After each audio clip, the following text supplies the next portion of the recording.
Welcome everybody for the last session of the Experimenter Curators Hub 2019, and it gives us great pleasure to introduce our last participant, Anita Dube, who a lot of you all know as the curator of the 2018 Kochi Muziris Biennale, which personally, just to put it out there, I thought was the most thoughtfully curated biennial I saw in a long time. She completed her BA in History from Delhi University and her MBA in Art Criticism at MS University, Baroda, and has been a member of Radical Painters and Sculptors Association, with whom she wrote the manifesto of the seminal exhibition Questions and Dialogue in 1987, and has since been producing critically, politically driven artworks across media. A lot of her work also thinks through the ontology of language, and this is something we might bring forth during discussion time.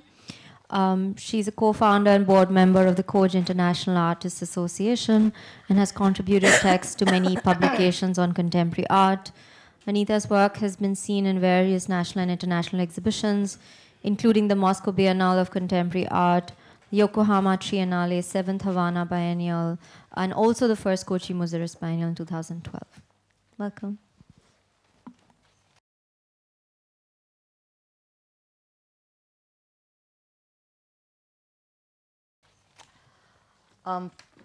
It's really lovely to be here in the last 2 days of listening to people, and now I'll be speaking and listen. And it would be great if we can sort of end with whatever I tell you, and then we can excavate the ideas as well as the exhibition itself, and that we have a really like a hot conversation.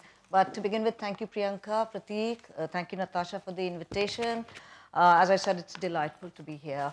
What I'm thinking is that I'm going to first kind of read out a little text which gives you some of the key ideas that were driving the Biennale, and then we will see some images, some aspect of the thing, because it was a huge exhibition, almost 100 artists and 8-9 venues, and spread out of using architecture, using different kind of models, rhythms within that. So that's really difficult to do in the short period that I'm doing. I will just focus on some aspects, and I think that a lot of people have been to the Biennale, so it would be great if you can probe and if you can dig out aspects which I'm not really showing, but we can start to talk about them and just pull out as many threads as we can. Okay. So, I've called it Possibilities for a Non-Alienated Life, and as you can read the text, some of the key ideas were that although we are hyper-connected, we are more and more alienated, and we are not able to kind of connect in a real way with each other. That we are connected, but we are really unconnected. And so the driving force is how to connect. So that's one aspect. As I said, KMB can be read among its many readings, also as a post-colonial performative moment. So just, in the way I thought about it, that can be read as a post-colonial performative moment, one that was discursive and passionate in its assertions. Since I was not educated in the West within the discursive frames that exist there, many of the ideas and affects that you encountered can be called homegrown, arising from a specific location within my subjectivity as a woman and as an artist, and from my involvement with the radical group in the 80s, which was very, very central to the way I think even now. Critiquing that moment as well as honoring some of the things that it released within the art world and within myself as an artist and as a person who's thinking about politics, art, culture, everything, all those binaries, and trying to dissolve them at the same time. So a political understanding connected to feminism and the left can be seen as the backbones in reimagining through the Biennale the role of art and culture in a world increasingly moving towards right, towards conservative assertions of hypermasculine, sectarian, regional, and national identities.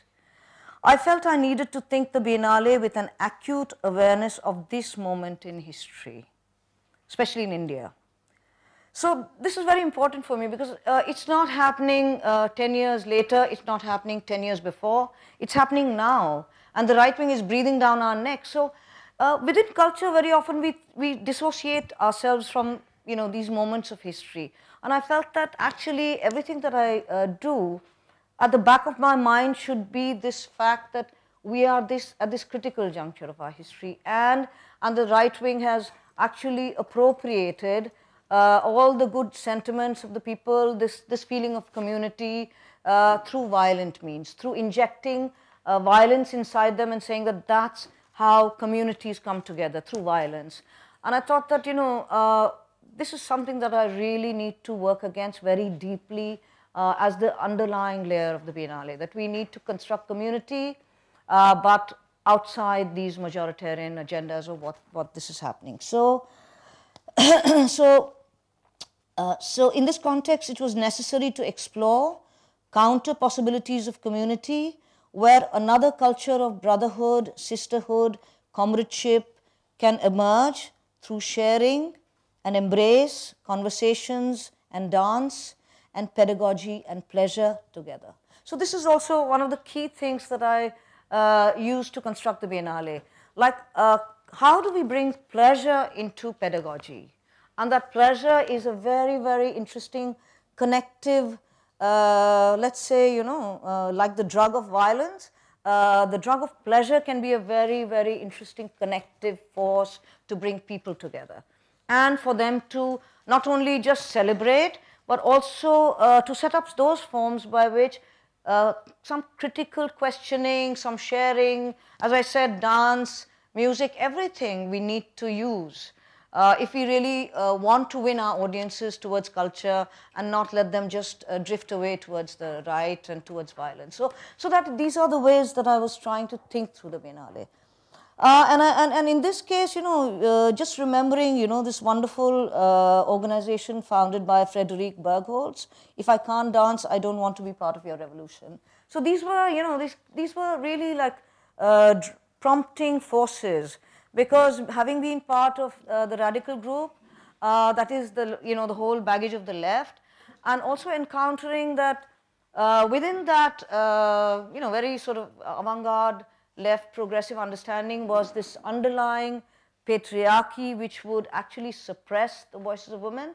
And therefore, for me, it's a personal thing that if I can't dance, I don't want to be part of your revolution. So as a very personal thing, but also injecting it back into a place like Kerala, from which, the radical group, most of the members were from Kerala. So injecting it back into that space as a critique of the left tradition also over there. So dance, music, all these things I wanted to make a central part of the thing. As I've mentioned that, in India, hyperconnectivity and consumerism has resulted in the withering away of our communities. A deep sense of insecurity and alienation and fear exists, where the right-wing forces are able to mobilize people against others. So this othering is a very strong process that they kind of indulge in, and how do we kind of work against the other, against this process of othering. In India, as we all, we know, but as probably our friends from outside don't know, this is a very caste-based assertion of patriarchy, a domination by the upper caste, which is the Brahmin and Baniya lobby, towards exclusion of religious minorities and also suppressing the progressive voices of women and lower caste people. This is also very blatantly, but also subliminally, like anti-intellectual and against the avant-gardes. So all this was something, if this is their agenda, as I said, it felt therefore necessary to work against this ideology and these forms of majoritarianism and consumerism. And when I was thinking about it, I kind of zeroed into, thinking that my real enemy was the spectacle. Because, as you know, the left always needs enemies. And since I come from that background, I'm like, okay, what's the enemy? So the spectacle is the real enemy. So, and just in a laughable moment, but to think that, okay, that kind of, big muscular stuff I wanted to kind of step away from. And I thought that, yes, let's think of other ways of thinking about. So it felt necessary, therefore, to work against this ideology and in empowering the margins to play a critical and a leading role, you know. Of course, this is also connected to the key Spivak idea. You know, can the subaltern speak? It seems like an old idea, but I think it's very, very important, because if you look at earlier editions of the Biennale, you'll realize that it's not a key idea, and therefore, you know, we always also work against what's gone behind, you know. So inevitable, I think it's inevitable that you are in dialogue with what has gone behind. So in that sense, I thought that, you know, this is something that we need to address, even though it's an idea that everybody knows. It's a Spivak. Spivak is now, you know, it's an old, but it's a key idea, and therefore also, as you know, that in the Biennale, I've tried to actually honor, or say, you know, like doff my hat to a lot of women artists who I've admired, ideas that I've kind of, you know, admired, and which have become central to the way I kind of make my work and think about things. So like this idea, yes, so there are many nods to these ideas, old and new, but placed, you know, in the construction of the exhibition. So of course, this, you know, this Can the Subaltern Speak is not in that sense then connected to the whole course of subaltern studies, but I used it as a lever, basically, you know, in reversing roles. So bringing women artists to the forefront, both quantitatively and qualitatively, and artists outside the market-driven star system from marginal communities and low economy backgrounds, speaking to us as very empowered subjects. So it was really important to do that. Okay, I'm skipping some paras. So it was a challenge to construct the Biennale on these lines. Warm, and that was important for me, that the Biennale should have a temperature, that it should not be cold. Because if you're thinking of building communities, if you're thinking of bringing people together, warmth is a very, very important element. People should feel welcome. People should not feel that this is just cold and it's, you know, alienating and we can't get close to this. So we try to do this through various ways, you know, through the kind of text we wrote on the wall, through the way the whole exhibition was constructed, the rhythm of it. And I think these are ideas that we can pull further while we go along. That a certain, even there was a certain musicality in the way it was constructed, using architecture as a site, and the architecture having a certain presence, and therefore through that weaving work with a certain kind of, let's say, a score. So you know, a certain instrument is playing, which is, let's say, the cello. I'm just sort of metaphorically speaking, so it has a certain kind of timbre and a sa. And then this thing shifts because the architecture shifts. It's a smaller room. And therefore then the sound becomes more, you know, shrill, or more, you know, maybe it's the violin. So in a very sort of, you know, as a metaphor, I'm using this, but actually I constructed the exhibition somewhat along these lines. And why did I do that? It's only because I wanted people not to be just saying that, okay, no, we're doing this cultural parikrama, so we're starting from point A, and then, you know, oh gosh, this all has to be done in 3 days, and we're running from point A to point B to point C to point D, and actually everything, you're zombied, you know, you're really like, you haven't really stood before works and, you know, sort of, you know, in wonder. And I think all these things are important, because if you don't stand before a work in wonder and delight and all that, it doesn't enter inside your body. And things that don't enter inside your body actually, you know, can be washed off when you have the next bath. So things have, so these are, and I think, I don't know whether they, so I think, you know, as a woman, you know, this whole question of the body and all that, but I think these are very important things. For me, they were very important things, that how do you bring anybody and the audience, how do you bring them close, you know, because it's all, as we know that, you know, let's say Kerala doesn't have a single large museum, okay, of contemporary art. Kochi itself doesn't have major galleries. None of us from Delhi, Mumbai, Calcutta, Madras, hardly ever show there. All the artists who, we don't really show in Kochi. So, so the audience in Kerala, or especially Kochi, for them, the Kochi Biennale is the only window to the art of the world. So that's a very dangerous place to occupy, when you're the only window, and it happens every 2 years, so people wait for this, and then that's the only encounter, so there's nothing to check, there are no checks and balances. So it was important to be aware of that, and to think that, okay, so then what do you do in this context? And one of the things that we try to do is to think of the exhibition as only one aspect of the Biennale. And I split the Biennale into two. And sometimes I think that that's exactly the way my own practice is split between being an artist and being a writer and a person who's done art history as a MA course. So I split the Biennale into two, the exhibition model, which we cannot avoid, and then thought of building a parallel discursive space as an absolute necessity. And so we called it the pavilion.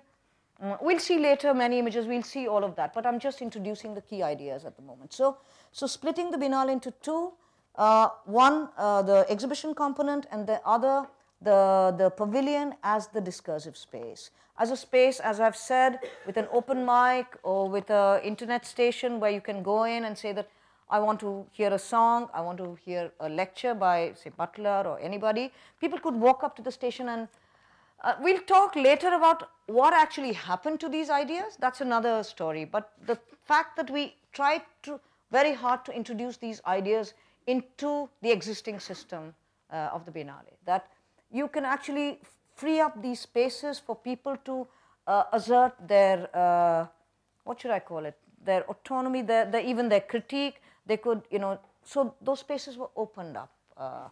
Also spaces, as I said, that, where it would have been great. There were some parties, but I thought that, young people should have actually really occupied those spaces, and said that, every evening we switch on the music and we dance. But we'll talk about all to the details of what these ideas came to. Also I want to say that, I acknowledge here the work with a lot of admiration, the work of Bracha Ettinger, whom we invited as an artist also into the Biennale.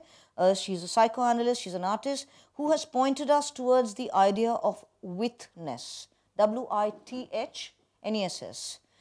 Not witness, just not as witness, but witness. So this whole thing of bringing people together, so creating this kind of witness within the Biennale, and as Bracha argues that, this arises from the matrixial sphere in the primary contact of two beings in the womb of the mother in a mutually codependent relationship. So this codependent is a very interesting thing that we can think about. And so in the act of co-producing life, so life is not produced just by the mother, it's co-produced. So in the act of co-producing life, we can think of a model for co-producing a future, So this act of, that we can co-produce a future, and this future that we can think of, work towards, needs to think critically about the excesses of the Anthropocene and the death drive of masculinity. So for me, actually, the death drive of masculinity has also been leading us to where we are now. So the ecological crisis, all these crises, actually, what is it coming from when you think deeply about these things? And somehow I think that it's this masculine death drive. Freud has, of course, theorized it. But somehow I can kind of now begin to smell this as a kind of a thread that is actually taken us where we are. And in that sense, then Bracha becomes very, very important, because she's the one who's arguing against this, actually has been able to almost, कहते हैं ना nerves पकड़ा है Bracha ने, to think that actually how let's go back to how life comes about. And therefore, it's a co-produced reality with the mother and the kid. And the kid is, of course, not necessarily only female. It's the male child and the mother, and the female child and the mother. And the fact that masculinity then makes the male child forget this bond. And in the forgetting of this bond rises the violence and let's say the excesses of all of that, yeah. So of course, as I'm saying, you know, all these very disparate sources, your readings, and of course your, you know, your encounter with other artists, all these very, very disparate sources actually come together in the construction of the Biennale. So of course Spivak, let's say Bracha, Guy Debord, you know, my love for Barthes, Benjamin, Marx, you know, all these kind of various sources, but it's not like you're quoting anything. It's like how seamlessly, you know, thoughts actually get integrated, you know. It's like food, you know, when you eat, it's all separate on your plate, but the minute it goes inside your body, it's a mix. So this is how actually theory is interesting, that when it gets inside your body, when you absorb it, it's a mix. And actually, as an artist, as a person working through work and also curating the Biennale, for me, it's that kind of cultural work, that it actually should come together, come out very seamlessly, all these thoughts just flowing one into the other just to create, let's say, the tone of the Biennale, okay?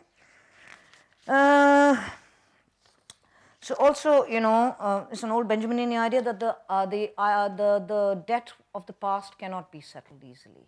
So we need to think of the past, and the past is like a debt on us, and that this debt cannot be settled easily. We need to see how what of the past that we need, and only the past that we need, the future needs, is alive. The rest is dead matter. So it's a very interesting Benjaminian idea, and I thought when I was thinking of the past, thinking of the artists of the past, as you know, that there's so many of us from in the Indian context.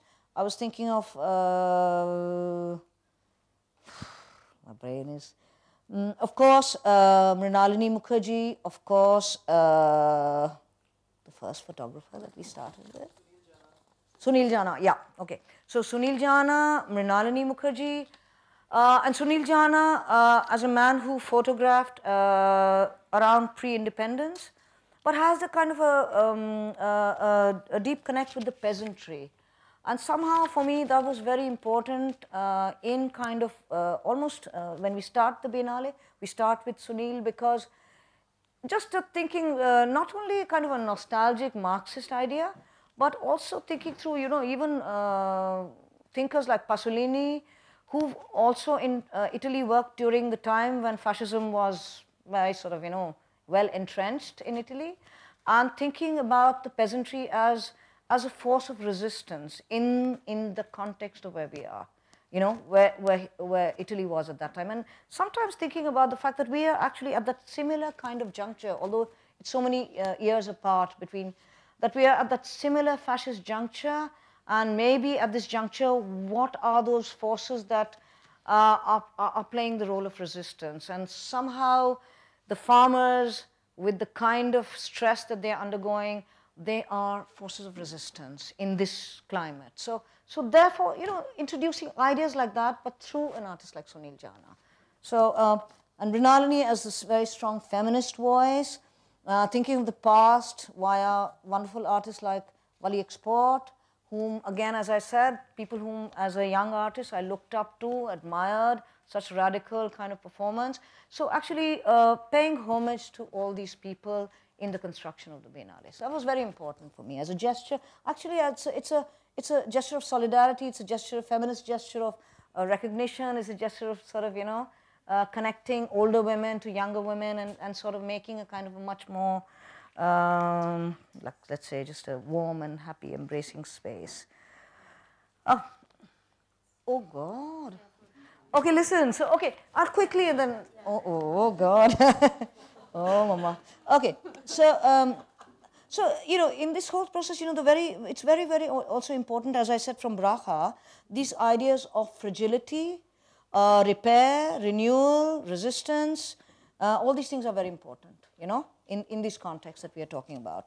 So now, when I said that, you know, it's very important to think of the Biennale in two parts, let's just say that the pavilion, let me just talk a little bit about the pavilion, yeah?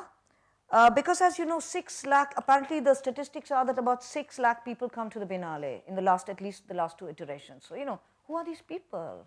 like, as I said, they don't have this contact with the languages of, that the global art world speaks. So we need to think about the kind of choices that we make so that it can reach people. So as you'll see when I show you the exhibition, you'll see the choices that are made, which are more about making the connections and making people really welcome into the thing.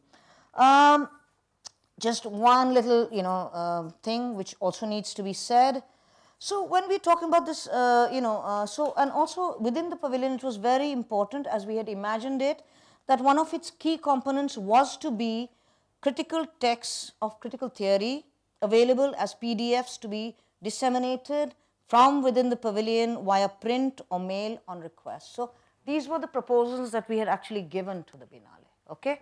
But actually many of these principles, let's say, because these principles involve direct democracy, it involved criticality, it involved theory, and theory is a very, Indian artists for the longest time have resisted theory, that there is a resistance towards critical theory, there's a resistance towards intellectual kind of engagements, there's a kind of, that is an anti-intellectual stand, and that's the underlying stream within contemporary Indian art for the very, very long time. So in that context, it was necessary, I felt it was necessary to do that. But as you know that, when we actually came to the nitty-gritty of constructing all these things, it was not possible because, as you know, the Biennale can always say that, we don't have the money for this, we don't have the money for that. And one of the critical problems that I faced, and it's nice to also share that so we can talk about it, is the fact that the Kochi Biennale is split into two, So just as I split the thing into the pavilion, the Kochi Biennale has a Kochi KBF, which is a foundation, and the foundation plays a parallel role, So the Biennale is not autonomous. You cannot do the foundation programs. So the programming of the foundation, if you can create a Biennale like this, if the programming is totally different, how does it kind of can cancel each other. So the foundation actually, we felt that actually within the non-hierarchical space of the pavilion was a problematic thing, because the pavilion space was appropriated by the programming of the foundation. And so the fact that it actually operates at these two things which are parallel and which want to program parallelly, which means that the Biennale does not emerge as a single thought body, It's kind of split between all these things. So these are some of the problems that we encounter, and also these are things that we can think about. Okay, I think we can start going through the work. Just one more thing I think I can just quickly, and then we will see. When I was asked several times when I was interviewed before the Biennale opened, and people said that, so you're doing a political Biennale. And I said, no, I'm not doing a political Biennale, because I no longer think that that's constructive, that a confrontational position is not going to get us anywhere at this moment of time. Not because one is kind of, it's not about an act of self-censorship, but that even this badge of political correctness or even this thing is not the way I think politics need to be done. I think the way we can do is politics at this moment is to disarm, to get rid of the violence and to make people feel that another beautiful or much more happier possibility of community exists from what the right wing is promising and offering and sponsoring, So another form of which will liberate, thought, which will make you happy together, which, as I said, dance together, criticize, read critical theory. All this is a different, and so really that was the way I wanted to do politics. So we can see the show, and want some aspects of the show? Okay, I have the thing. Yeah. Okay. Cool. Yeah. Just to say, it's an early image. This is not part of the exhibition, but it's a thing called Boy Listening. It's the work that has been destroyed. It's Krishna Kumar's early work. I was inspired to use this as one of the, when I was thinking about the thing, because as you can see, it's at the edge of the city. It's somewhere between the rural and the urban. It's a boy listening. It's an adolescent boy. It's not a, it's none of the attributes of masculinity that I was talking about. It's also listening to flowers. It's listening to the earth. So these were very, very, very interesting things as one of the key ways to think about the Biennale. And then the opposite of that, as I said, masculinity's excesses, the death drive. And here is a work by Arun Kumar. There were 3-4 works like that. And you can see exactly what I'm trying to say. Just this figure itself represents all the things that I've kind of, and this was just one work among many of his works in the exhibition. We'll then, okay, so that death drive. Now look at the women who are fighting against the death drive. Is this fantastic, feisty Monica Meyer from Mexico, who did this, early feminist who made a collective called Polvo de Galina Negra with other feminists in Mexico, has been doing this clothesline project all over the world, where and it's called the Clothesline Project. So in this case, she asked, because the floods had happened in Kerala, she asked people to respond to the flood situation. What did you lose with the floods? What did you gain with the floods? But so just look at the amount of people responding and feeling, wanting to kind of share and then reading each other's things. And look at the form that it takes, and then also about sexual harassment. So there were 2 clothesline projects that she did, and one was about sexual harassment, which was at a very hot topic at that time. Also that she's done this in Mexico, various places. So and the amount of little notes that we got of women, in Malayalam, in English, and people sort of writing in about this, that they'd been harassed, is like incredible. And we put this up in this kind of way. Just details of some things that we printed out, some things were handwritten as they were coming in. And of course, as I said, my homage to all the key figures within feminist history, within women whom I've admired. So Guerrilla Girls performing in the opening day. And also their posters were up on the outsides of the walls of major venues like Aspinwall and within the site of Aspinwall. So they played a fairly, so 2 of them came, Frida and Kathy, and it was a delight to have them actually. And also just to also inspire, because very often, we find here that, as somebody recently, I think Parul Dave Mukherjee in Delhi read a paper saying that why don't we have Guerrilla Girls in contemporary Indian art? So this, this kind of a thing that, why haven't such kind of, gestures happened? So it's also always to see what kind of energies that we can release through the Biennale for younger artists and practitioners within the country and from outside, whoever is visiting. So, and it's also nice to kind of recognize what they've done over the years. Martha Rosler, so key figures whom I really loved in my in the way I've been looking at art, and her critique of course militarism, wars, all the what we were talking about, all the masculine death drives, and of course the state's involvement with all these things, and her critique of the objectification of women. So such a strong sort of and maybe, Natasha, you can pull out how it was structured within the thing later on when we are conversing about these things. But just now I'm just sharing actually this. And then, you have Martha Rosler, but then you have Nilima, and the most lyrical and the most fabulous painting on a large scale, but actually, again, paying homage to all the nurses in Kerala, who actually the nursing profession, not only in this country, but in the Gulf region, in the Arab region, it's actually, most of the nurses are from Kerala. So nursing as a very, very, what can I say, like repairing, the work of repair, the work of through nurses, and of course her using text, using, absolutely, I think it was a fabulous, fabulous work. again, location with references to Kerala and the nurses. And Mrinalini.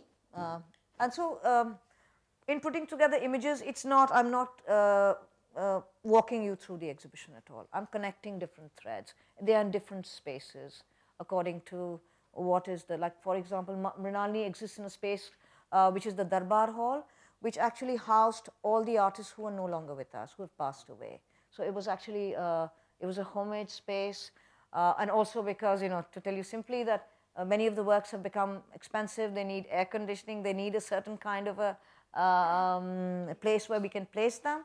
We can't place them in the other venues, and I dedicated that space to the artists who are no longer with us. But you know, it's nice to do things like that. So the round of Mrinalini and the round of Bapi Das, who's with us just now. Bapi Das, as you know, it's an amazing story of the fact that he was driving autos and then he was making works like this. So he was an auto rickshaw driver, and he was making these wonderful, wonderful embroideries. So the minute I was sent this on a WhatsApp, I was like, oh my God, this is just quite amazing, because as you can see, his form, everything about it, and the fact that a man embroidering. For me, you know, this deconstruction of masculinity and to take it into another direction was an important thing to do. So just to show you Bapi, that's Bapi sitting there. Hi.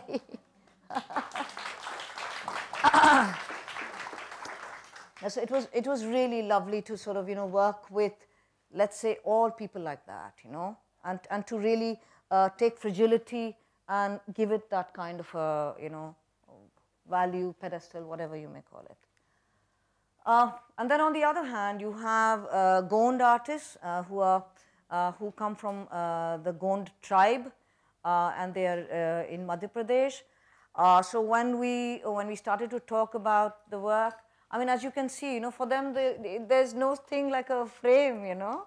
For them, the whole thing is a world. So the space they completely transformed as a frameless, like a universe, you know, of their own stories that we're telling. And it has animals, birds, trees, people doing all kind of activity, and just really transformed the whole room into this kind of forest of images, let's call it. So it's 5 minutes. Okay. हो गया अभी 5 है ना. Again, so as I said, so as you can see, so this whole thing is constructed by artists whom are not very well known, but who can produce such wonderful work. This is a Dalit artist, V.V. Vinu, and who constructed this room with, you know, and I'll show you the detail of people who can barely speak any English, who can, you know, can barely sort of, but are doing such amazing, amazing work. And very often in our, you know, in the cultural world, you know, we have all this class and, you know, all this English speaking thing, which actually is always very prominent, and people who cannot actually, you know, function like that very often get left behind. And so it was important to, you know, just twist it around and to see that what are they doing, like such amazing work, you know. So poignant in the sense that, yeah. Vicky Roy, another story, a boy who grew up, ran away from home and spent some years on the platform, railway platform of Delhi, among the you know, boys who just sort of, you know, hang around on the railway platform. And then he was in a shelter home for many years until there was a workshop and he was given a camera, and now he's doing some amazing photographic work. So Vicky, and this is just an image from, you know, I'm just sort of showing it as a kind of, but there was a whole show. And then at the same time, you know, an artist like Shilpa who's talking about jailed poets. So different kind of, you know, marginalization as a person who's jailed. So, you know, Karan, you know, we showed the same work. So the fact that there is this work also, which in some senses also connects up with people who've been incarcerated, who actually are physically incarcerated. But I would say that a person like Bapi or a person like Vicky, even though they were not physically incarcerated, but being on the platform and being in a shelter home is almost similar in that sense. Just so, yeah, that's one of the things that Shilpa's work. And then, thinking of last bit. Okay, I'm going to quickly run through. So then thinking of, more empowered things. So, okay, Zanel on the streets at this size, hoping that, it would inspire women to sort of, say, look at the attitude, look at the frontal gaze of these wonderful Dayak women. Sunil Gupta with very intimate kind of photographs of queer people, and therefore to dilute or dissolve this othering of the queer community. Other sort of performative works by Aryan about a transgender woman who was murdered. Sweet Maria Monument. Okay. Can I close start? it? Okay. Oh my. Just so, and we can go back to things. Okay, okay, cool. Oh my God, there's lots left. Oh.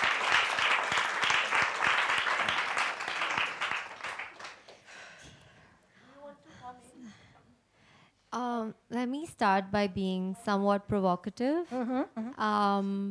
Also because, I think it's fairly clear that there are stakes for all of us here in having this biennial succeed in all of what that success means. It doesn't mean blockbuster, it doesn't mean spectacle, but success as in the spirit that you also projected this effort.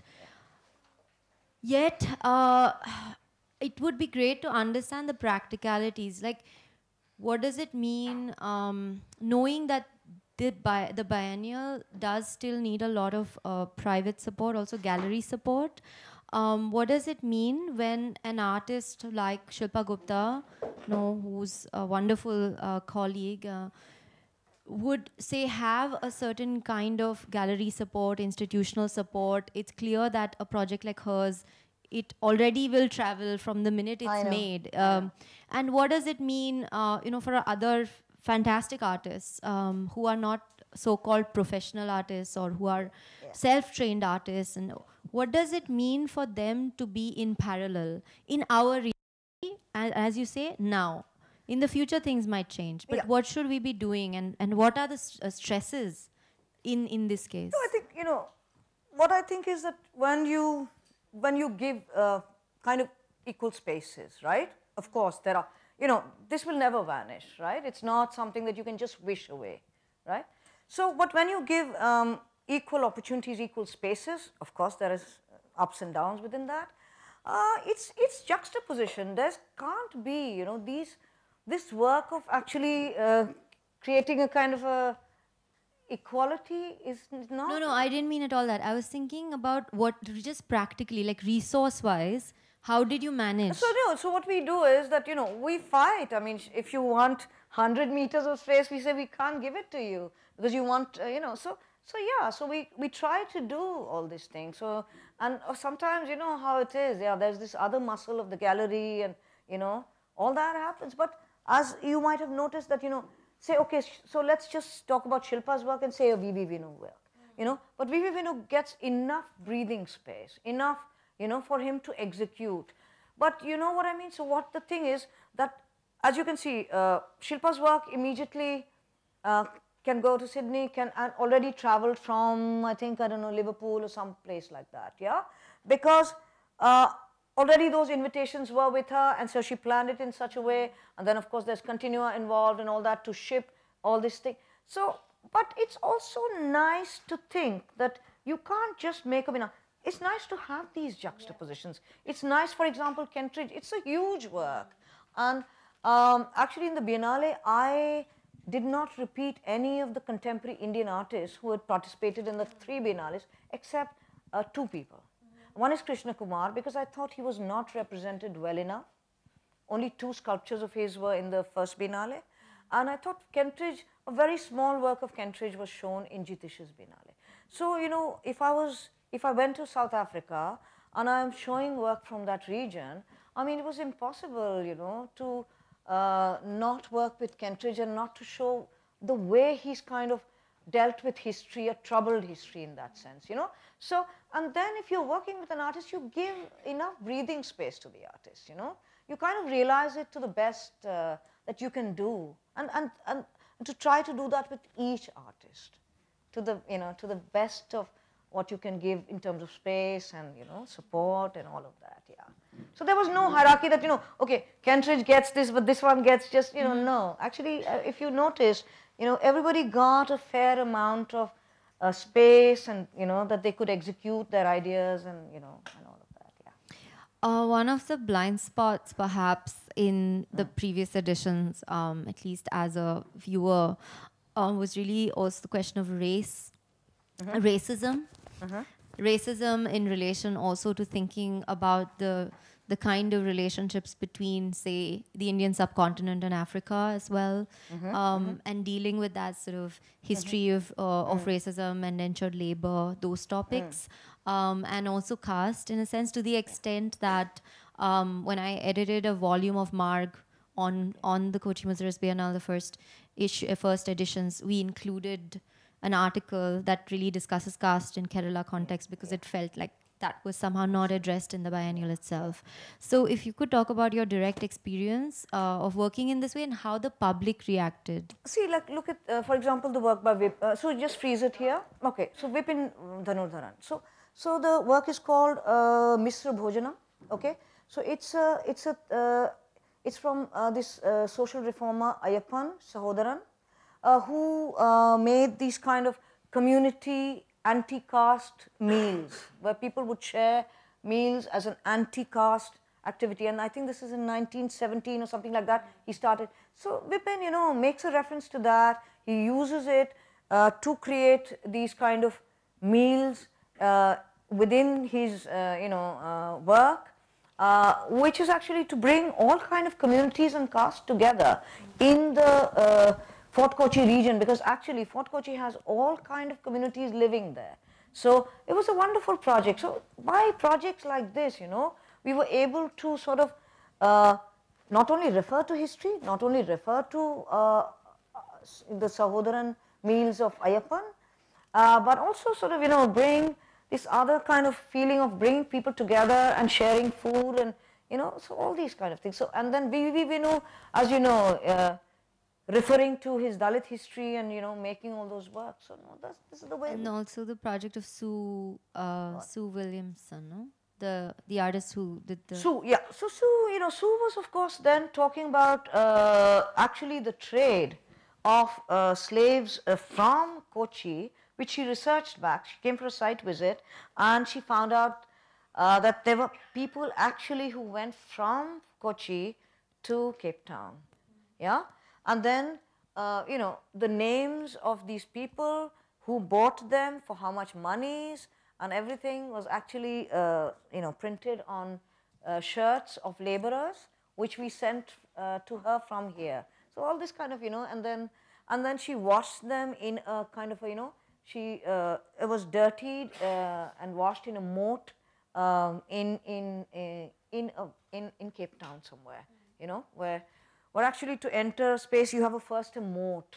So you actually, slaves could not, you know, all castles and all things have had these moats. So she actually dirtied, and then the shirts came back to India, and then there was a ritual of washing the shirts at the Dhobi Ghat, and then actually hanging them on the thing just the way the Dhobis hang them. So it was a kind of... how would you say that the biennial has impacted your artistic practice? And around now, it's been around a year since it opened, and what are your regrets? No, what I'd say is that actually before I took on the Biennale, I had I kind of just finished a building, an architectural little studio building that I built 35 kilometers outside Delhi in a place called Greater Noida. So when I was designing that building with Madhav, who made actually the pavilion in the Kochi Biennale, and so he said that, okay, what about the boundary? So I said there's going to be no boundary, and so this is the pavilion that we designed together, the architect Madhav, who was actually an artist within the thing. So we kind of involved architecture also within the Biennale as an important component, you know. So then I said that no boundary. So boundary will be a big bench. And then we were already doing these things. We were dropping down screens.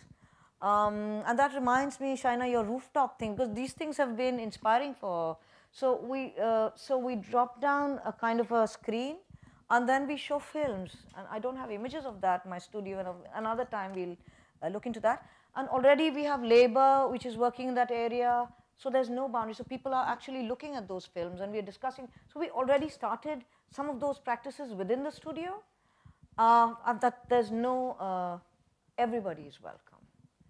That, you know, and that difficulty. So, okay, so there was this difficulty. Okay, we're showing Abbas Kiarostami, okay, in the drop-down screen. There's a bench. Labor who's working in that area is also coming and seeing it, but they don't, you know, so so these difficulties have to be, you know, we can't say that because, so we can't have an us and them, you know, and this is something that I've been very concerned about. And these are some of the ideas that I took towards the Biennale, and I said, we need a space which is really open, through which ideas and people actually float out. So as you can see, it's a totally transparent structure I tried to make, really like the wind passing through this space. People and ideas ideally should have flown through it, and that, you know, whatever you encounter, it sticks, you know, you change. How do people change? You know, people change with encounters, you know, difficult encounters. So. Okay. So some wonderful events like Tribes of Incandescence, you know, Dalit poets coming from all across Kerala, you know, women the kind of people we don't see in art exhibitions at all. Really coming and actually reading and, you know, their poems in Malayalam and, you know, some translation, if somebody could translate, but actually giving them the platform to sort of, you know, and really the women Dalit voices. You know, so you can ask. You know. So the question about how it's impacted your work as an artist. And so I really don't know as yet, you know. I don't know as yet. But as I said, I want to continue. I mean, I'm imagining my studio not as a private space, but I'm imagining to now work with people and do projects in that space, along with the fact that I continue to work, use it as a studio space, but no longer as a kind of a just private sort of studio space. So that was already on the cards. Great. Yeah. All right, let's get questions, please.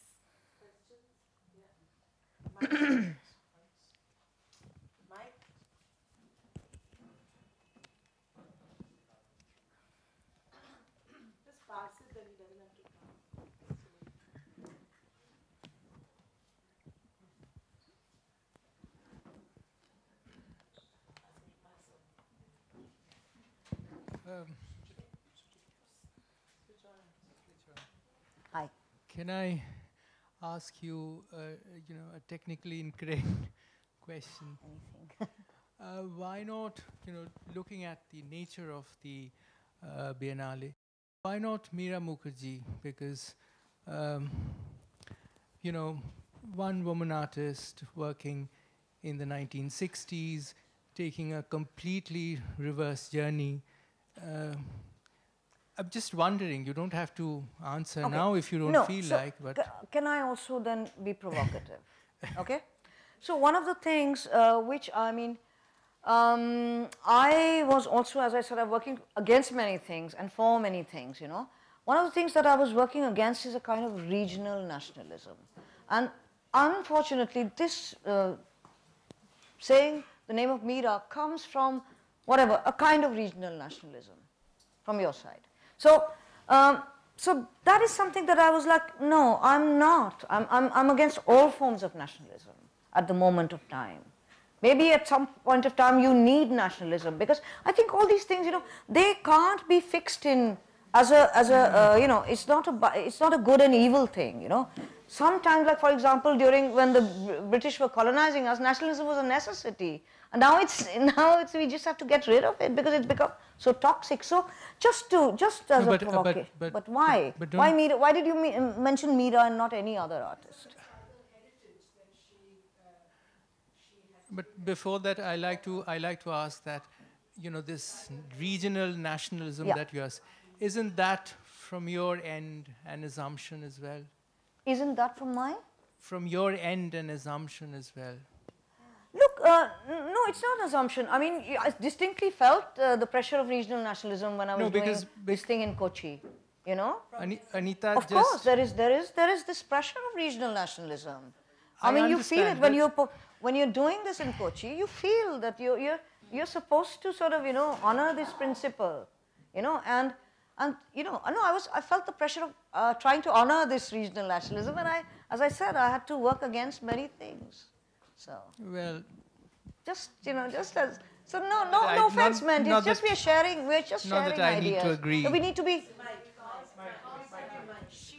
Because she went back to the tribal dialect. That's why. That is why it's significant. No, not because she was Bengali or something. No, that's but because she went back to the tribal dialect. Okay. No, I'll take back my thing, but I said it not just to be offensive, but just to start thinking about this problem of regional nationalism. You know, I don't mean to, you know, it's not about, you know, you understand that? Just to bring that idea that we need to be, no, just we need to be aware of the fact that there is something called regional nationalism.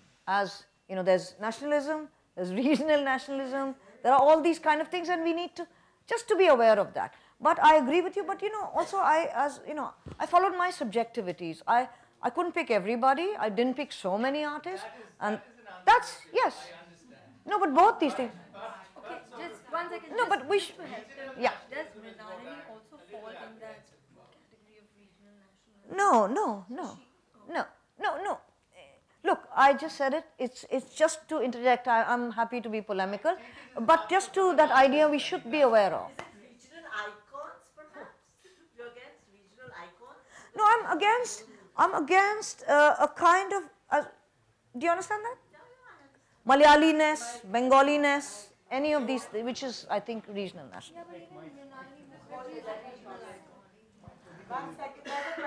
No, I've been very happy with lots of, you know, really. Yeah. I think it's on. Can you hear me? Huh. So, I mean, just after lunch, this was a really nice lull, listening to you speak, and it was actually tying in so many things that have happened over the last 3 days. So I think I'll come to questions, but the drug of pleasure, it was something I think we should all take back with us, but which really, if you cook a good meal and everybody enjoys it, it gives, even though you can't eat because you've had sensory overload cooking that meal, you feel the pleasure, right? So this generosity, this ability to give, it's really what's enabled this home, now I'm taking from Zoe, that we never want to leave or cannot escape from, which is a space of non-alienated labor that is camp, say, right? So I was just taking these things back where to do really anal, boring things like XMLs and archiving data sheets is no longer an alienated form of labor. So I was put in a nice like massage and lull of taking your words and half closing my eyes and dreaming. But two things, and maybe these are just provocations. You said the right wing is anti-intellectual fundamentally, and then somewhere at the end of your talk, the artist is fundamentally anti-intellectual, right? We don't like to read, or you know, when you're talking about the critical theory and the PDFs. So what's that? I know where they're both coming from, but it's maybe something we need to think about.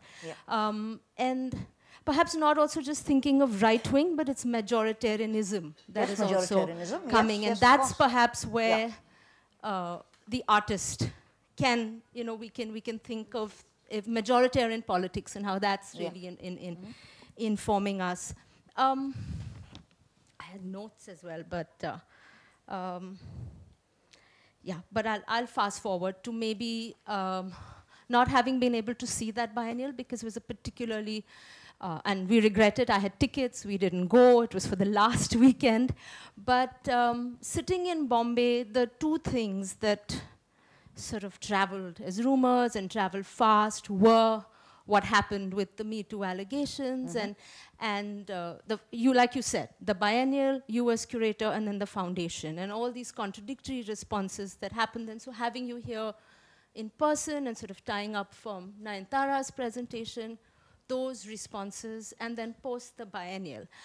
Maybe it was well crafted. People are saying that the whole labor allegations are now being, really written in a sophisticated way. But ouch, alienated labor, and they're spinning it by saying, we bended those bamboos with such care, we had pride in our work, we worked so hard to achieve this gorgeous space of open dialogue and openness and transparency. These are things we take back, right? And having been with you in the first biennial, we saw the trauma, in that very pavilion, different avatar of the pavilion. You had Chris Durkin and Geeta saying, Biennale in progress. And, Ashok got up and said, for all your valorizing, and we're not like you said, Absolutely. it's for all of us to know that damn thing succeeds and continues to succeed. So this is not like a antagonistic, critique over it.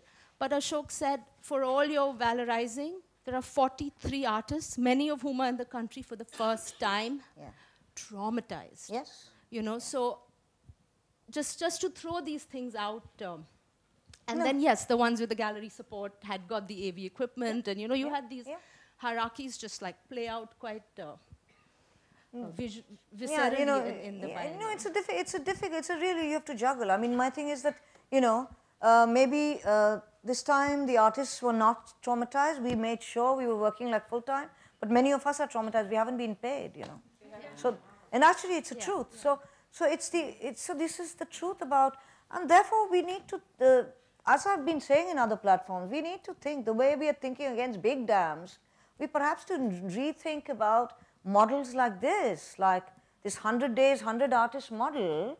I mean, I know it's a great, but I think it's, we've been there, done that kind of thing. So I don't know now or when, but we need to think about, rethink these models. Just the way we are rethinking about big dams. So we are rethinking about big dams, but we are not rethinking about these mega exhibitions. So because how are they going to be sustained? Is it sustainable? This question needs to be asked. Is this model sustainable? Who's going to, and it's sustained on what? State, and then state's relationship to tourism. So is that the route which will sustain it? Like what will sustain it? So these are questions. But just back to the spectacle of the beautiful pavilion. Why didn't it, and this is just thoughts I had from afar. Yeah, tell me. Why was everybody meeting at night at the Vasco da Gama? Why weren't those conversations happening in this gorgeous transparent space of bent, beautiful? I love bending bamboo. It's an obsession of, why, I mean, that was a space to enable dialogue, conversation, be transparent, be open. But I got the feeling sitting there, and I have a very particular take on the whole Me Too thing, but that people who wanted to have that conversation had to do it outside the space that was meant to enable it. Sorry, Shana, no, I don't agree with Natasha. I was both there. You were there that evening. No, we can discuss, But I think, you were not there, I was.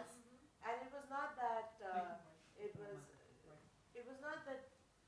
was not that the pavilion was cordoned off for this. A certain group of all of us, including Pratik and me, were informed by colleagues and friends that they wanted to meet, and they wanted to meet at an easy-to-meet place instead of trying to organize it. It was all very quick. Within an hour, everybody met, and over 100 people met outside. The next day, they decided that they will ask certain questions inside the pavilion, and those were asked inside the pavilion. No one came and stopped them from asking. Whether the Biennale Foundation, etc., answered or not, that's a separate conversation, not for here. But to be on site, to be able to report and to hear and then discuss, I feel those are two unfair things. So as far, and I'm responding on as a member of the audience who was there at the protest. It was nothing that Anita can do. If a group of people decide to meet at a venue, she can't change that situation or moment. No, but it was anyway about actually coming together in a very open way. And an easy location in a to all public reach. spot. Literally claiming publicness. Because that was the other thing. Like when the biennial has been a public forum, but if we want publicness, about these questions that are otherwise hidden and intimate. That really was a decision, and it became like quite a very kind of collectively moderated experience as well. And there was not the questions that were raised. Also, it wasn't a statement; it was questions were raised in the pavilion. I have no answers for the rest, which is more about the pavilion itself, which was more about labor issues, etc. Which is I don't know if it's resolved or not. Look. Can I? Yeah. Yeah. Thank you, ma'am. Like, yeah, it's with me. Yeah. It's on, right? Yeah. Thank you, ma'am. Like, it's really nice to hear. Please louder, yeah. Can you hear me now? Yeah. So I'm saying, like, it's really nice to hear you back, because particularly this year, on time of like this entire program, I was been somehow part of this program as a researcher, and your entire team helped me because I'm kind of working with this Nordic Labor Union Festival. So I've been there to try to understand the obstacles and like more formalizations, how it really works. And what I found really interesting for particularly this year, because 2014, also somehow I was working with Shanchan Ghosh, the Inter-Policy Exchange program, but I was constantly telling Shanchanda that there is something lacking in terms of dialogue, which it's really present over here, especially when you're talking about Bipin. I remember when I met with Bipin, I told him what exactly you're looking forward up to with this, and he said more dialogue for space and communication. And what I have shared with there, not food, but there's some takes from Nobadun. But I'm thinking, like, there's another program which really intrigued me, the Project ABC. The Project ABC, a project by ABC. Yeah, okay. Right? These children are making constant workshop over there.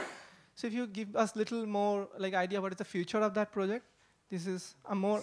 No, so the ABCC, that's not, as I said, it's a foundation. It's the things that the foundation does. It's not necessarily what the Biennale does.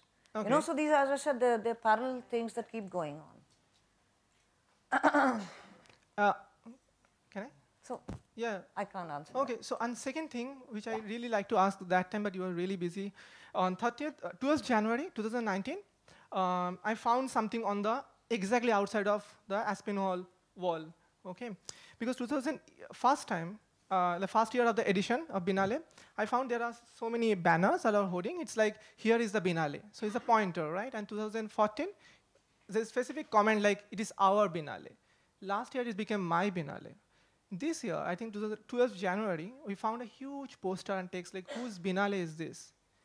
And I'm really curious to know your comment on that, because there is a reason, because I'm kind of working on this labor union intersectionality, and I met a person who living exactly 500 meters from the location, and he's a carpenter from Jharkhand, and he said like, I'm so happy to work with this team, but मुझे पता नहीं मैं किसके लिए काम कर रहा हूँ.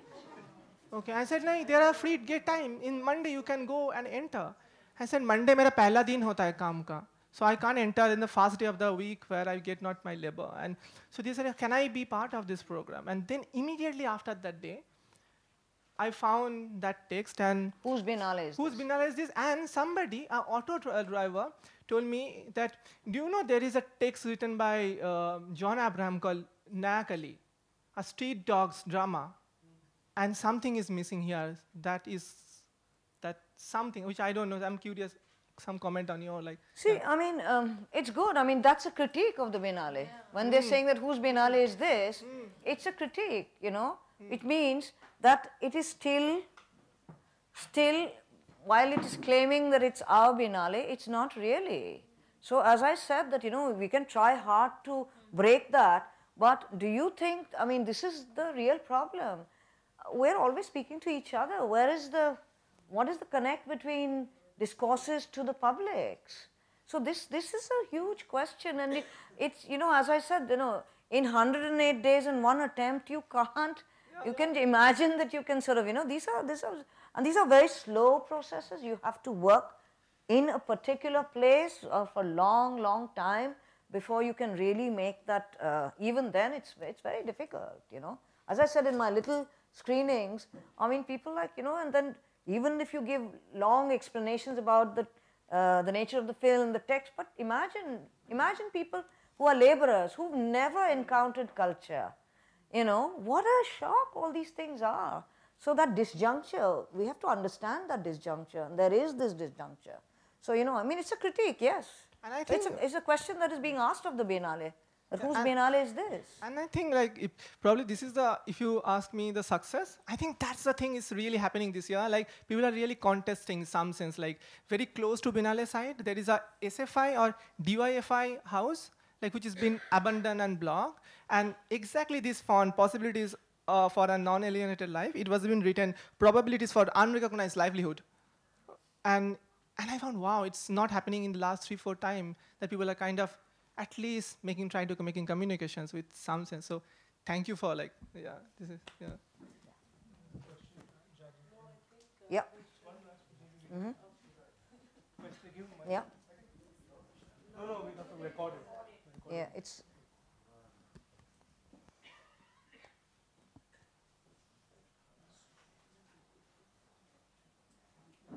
Question is more in terms of like like the Biennale brings in a lot of artists and the number becomes huge. And I'm just very curious that is this model valid for people to have a really proper conversations, you know? This is one of, and when you are looking at this model, did you thought of doing something that maybe not so many artists, or it's the other way around, you thought that it is becoming more inclusive? This is one. And the another thing is that, and from that, like you said, there was a room that has been worked out by Gond artists from, right? And there are also artists who are professionals working in there. Like when I'm looking into tribal practices, which are basically tribal practices with a deep-rooted ritual and context. So was it a little bit fearsome to bring them into a Biennale context? Does it create a old historical canon of the great exhibitions again, where labor from various colonized countries were brought into that, and then there was this industrial nation showing their own artworks, which are, you know, there was meant to be that kind of a gap in between that. So my fear, though I'm not sure, Okay. I'm being very frank, was it necessary to bring the Gond artist into that periphery? Or was it more necessary for people to go into their periphery? Means, how do you really work around that question? Okay, I'm sorry. so, you know, the way I think about it is that I'm actually not interested in purity. Yeah? That's not my interest. I think I'm, as a person, I think that it's fine, you know. Impurity is a good thing. It's not such a bad thing. We don't want to have a Gond artist as an authentic specimen of Gondness or whatever you may call it. You know what I mean? So, which means if we go there, that means that that person is preserved in a museumized condition of his authenticity, and therefore we, you know. So my thing is, I think these encounters, and these encounters have taken place throughout history. We think that they haven't taken place. People have traveled, people have encountered, and this is how change happens, okay? And so they did not, I mean, for example, Durga Bai and Subhash Vyam, they did not do, and they're not like new to, they've been doing things all over, huh? So it's not that the first time we brought some, you know, pure specimens and we put them in an exhibition, not at all, you know, not like that. None of these, you know, so they're exposed. They've been working in Madhya Pradesh, they've been doing projects in, you know. So we actually said that, you know, you tell your stories, you know, and we allowed whatever we could facilitate how to tell the stories. We said, you tell your stories. So it's also for them, as I said, you know, these encounters are necessary. Yes, there is, as Natasha, there will be difficulties. If you, within this model, it's a fraught model, you know, it's not a great model. But it's good to sort of, you know, try to do something and turn it, twist it around, even with all its, you know, problems. So that's, otherwise one should not take it up. If you really think that it's, but I think if you think that you can at least make some difference, or at least introduce some models which will have kind of affect some change, then I think you take them up, because otherwise, otherwise the story can continue and can continue in a very different way, because these won't stop, because it's tied to movement of various things, yeah. And just to conclude, I'd also completely agree with you. The fact that this kind of work that also challenges internal hierarchies is something that one can do with and through art. So that's for sure.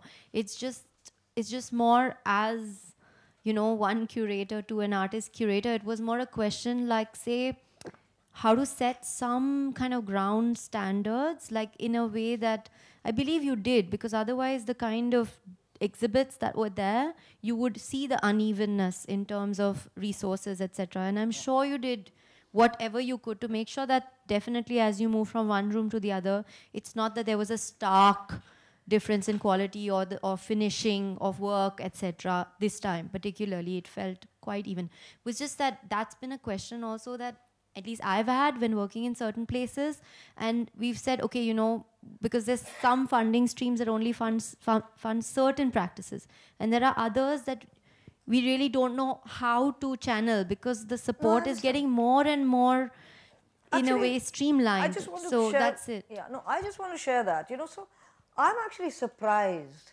that, say, an artist who's whatever, you're very successful, you have a backing of all that, but I don't understand that. And I myself am surprised and a little, you have to have a sense of humor, that artists are not able to respond to different situations differently, that they have a set practice which can then travel to Liverpool and Kochi. It's the same thing.